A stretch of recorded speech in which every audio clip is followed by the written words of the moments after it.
নতুন করে তো চাঁদপুরের মন্ত্রী হয়েছে। গত 50 বছরে কত মন্ত্রী চাঁদপুরে আইলো আর গেল, কিন্তু চাঁদপুরবাসীর কোনো ভাগ্য পরিবর্তন হইল না। কেউ হয় শিক্ষামন্ত্রী, কেউ হয় স্বাস্থ্যমন্ত্রী, আরো যে কত মন্ত্রীর বহর, কিন্তু সেই চাঁদপুরের মানুষের যে অবস্থা, নদী ভাঙ্গনের যে পরিস্থিতি, কর্মসংস্থানের যে অভাব, শিক্ষার যে অভাব, স্বাস্থ্যের যে অভাব, এটার কোনো পরিবর্তন হইল না। এই জন্য চাঁদপুরের দামাল ছেলেরা বলল, চল এই দেশের সরকার কিছু করবে না, মা বাপ অসুস্থ ঘরের মধ্যে বিয়া করতে হবে, বাচ্চা নিতে হবে, চল বিদেশ যাই। এই জন্য চাঁদপুরবাসী নিজে ইনকাম করে, নিজে খায়, নিজের টাকা চলে, আমাদের কাউকে গুনার টাইম নাই।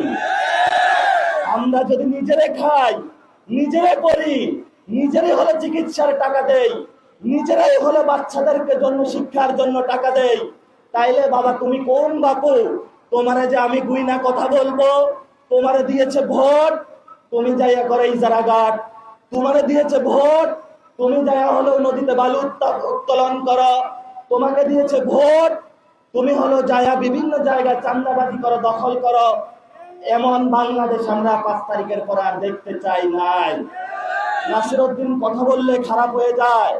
নাসিরউদ্দিনের অনেক সুযোগ ছিল, 5 তারিখের পরে একটি টাকাও হাত বসায় নাই। আওয়ামী লীগের সম্পদগুলো তোমরা চুরি করেছ, ডাকাতি করেছ, এবং বিভিন্ন প্রশাসনের সাথে লিয়াজ করে সেই সম্পদগুলো আওয়ামী লীগের সাথে বসে এখনো ভাগ বটোয়ারা করে খাচ্ছ। আমাদের এই উচ্ছিষ্টের প্রতি কোনো নজর নাই।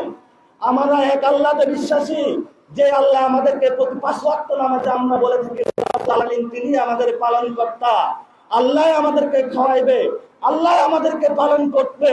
তোমাদের এই উচ্ছিষ্ট আমাদের ধরা দরকার নাই।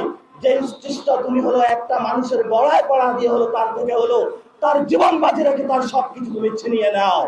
আল্লাহ তোমাদের একদিন এই পৃথিবীতে বিচার করবে।